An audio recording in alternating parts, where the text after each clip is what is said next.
Hello students, पिछले class में हमने बहुलक का थ्योरी देखा था, सूत्र देखा था कि बहुलक का क्या सूत्र होता है। आज हम लोग क्वेश्चन बताएंगे। तो बहुलक और माध्यिका इस दोनों में से कोई एक क्वेश्चन आपके बोर्ड एग्जाम में लॉन्ग में पूछा जाएगा। ये फिक्स है, 100% आपको फिक्स है कि क्वेश्चन पूछा जाएगा बोर्ड एग्जाम में, चाहे बहुलक आपको निकालने बोले या माध्यिका निकालने बोले। तो आइए, तो बहुलक का एक क्वेश्चन हम बता रहे हैं अभी। इसके माध्यम से ऐसा ही सब क्वेश्चन रहेगा, खाली इसका अंक चेंज रहेगा, बारंबारता सब चेंज रहेगा। तो आप लोग मेथड यही है बनाने का। तो कैसे बनेगा, तो आइए हम लोग बताते हैं। देखिए, बहुलक में बताए थे सबसे पहले कि सर्वाधिक बारंबारता वाला वर्ग, मतलब जिसका सबसे ज्यादा बारंबारता होगा उसको हम लोग बहुलक वर्ग बोलेंगे।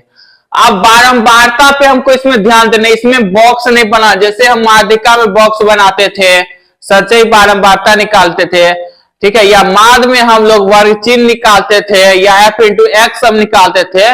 लेकिन इसमें कोई बॉक्स बनेगा नहीं। इसमें डायरेक्ट क्या करना है, देखना है सबसे अधिक बारंबारता वाला वर्ग कौन है। तो सबसे अधिक बारंबारता कितना है, 50 है। तो 50 का वर्ग कितना है, 15 से 20 है, ठीक है। तो सर्वाधिक बारंबारता कितना है, 50। तो बहुलक वर्ग कितना हो जाएगा, 15 से 20। तो यहां पे लिखते हैं सबसे पहले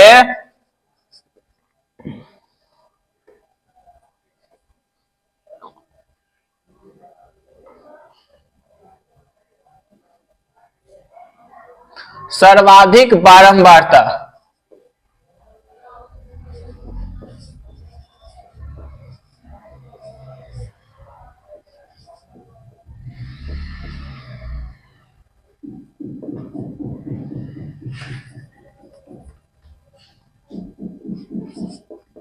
सर्वाधिक बारंबारता जो है, सर्वाधिक बारंबारता कितना है, 50 है।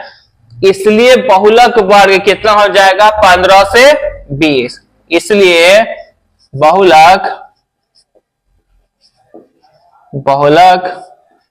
वर्ग क्या हो गया, 15 से 20 हो गया, ठीक है। समझ गए। सबसे पहले यही करना है, देखना सबसे ज्यादा बारंबारता जिसमें होगा वही उसका बहुलक वर्ग कहलाएगा। आप देखिए, बहुलक वर्ग हमको 15 से 20 मान चल गया। तो हम लोग क्या करते हैं, सबसे पहले बहुलक का सूत्र लिखते हैं जो होता है, ठीक है। तो जैसे यहां हम लोग थोड़ा सा स्टेप छोड़ देते हैं, बहुलक का सूत्र लिखते हैं।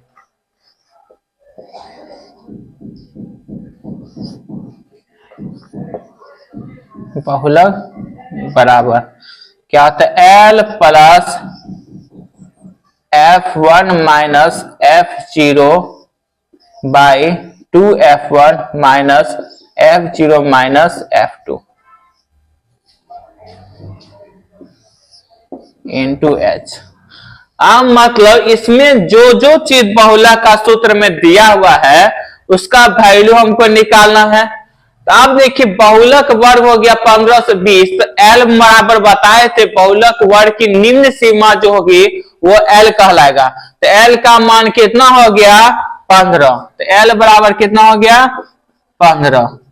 उसके बाद देखिए, F मतलब होता है, F1 मतलब होता है जो बहुलक वर्ग की बारंबारता, उसको हम लोग F1 बोलते हैं।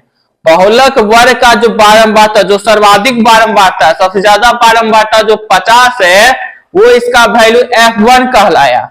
तो F1 का मान कितना हो गया, 50 हो गया। F1 का मान 50 हो गया। तो आप लोग जानते हैं कि F1 से पहले क्या आता है, 0। 1 से पहले 0, 1 के बाद 2। तो 1 F1 ये है, तो F0 का वैल्यू क्या हो जाएगा, इससे पहले वाला। तो ये क्या हो गया मेरा F0 का वैल्यू।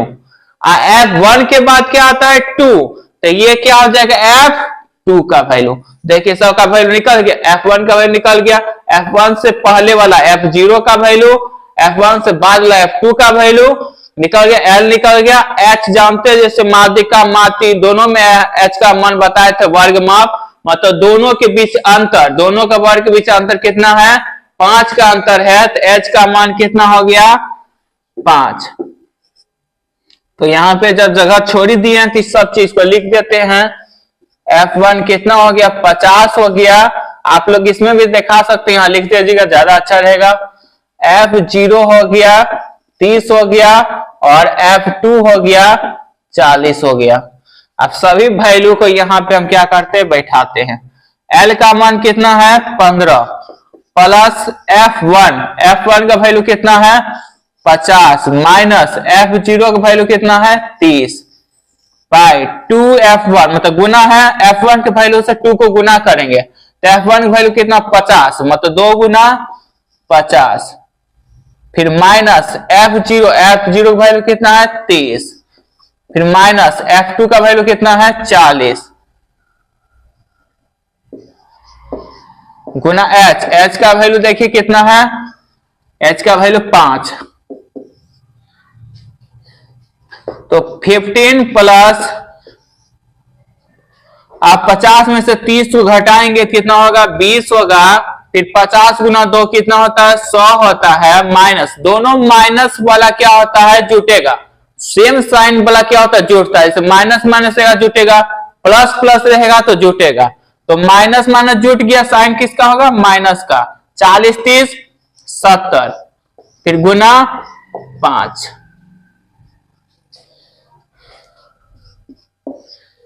अब देखिए 15 प्लस 20 हो गया बट 100 में 70 गया कितना 30 गुना 5। अब 15 प्लस 5 से कटेगा 5 6 के 30 ठीक है। अब 2 से कटेगा 2 3 6 2 है 20 कितना बचा 10 बटे 3। आप क्या करेंगे सिंपल में 3 से 10 भागा दे देंगे, जो आएगा दशमलव उसको जोड़ देंगे। 3 तिया 9 1 बचा फिर 0 देंगे, यहाँ क्या देंगे दशमलव, फिर 3 तिया 9 फिर 1 0 देंगे फिर यहाँ 3 तिया 9। तो दशमलव के बाद 2 ही अंक तक करना, अगर नहीं कट रहा है दशमलव के बाद 2 अंक तक हम लोग छोड़ देंगे। तो क्या आया 3.33। अब जोड़ दिए 15 3 18.33। यही मेरा क्या हो गया आंसर हो गया। इस चीज को हम लोग फिर से समझते हैं, एक बार ध्यान से रिपीट कर दे रहे हैं कैसे क्या हुआ।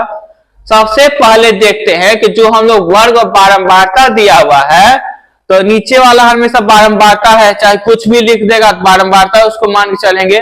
तो सर्वाधिक बारंबारता मतलब सबसे ज्यादा बारंबारता जो होगा वही उसका बहुलक वर्ग कहलाएगा। सबसे ज्यादा बारंबारता क्या 50 तो बहुलक वर्ग क्या हो गया 15 से 20। जब 15 से 20 बहुलक वर्ग हो गया, इसका छोटा वाला मान निम्न सीमा ठीक है जो हो गया वो कहलाएगा L का वैल्यू।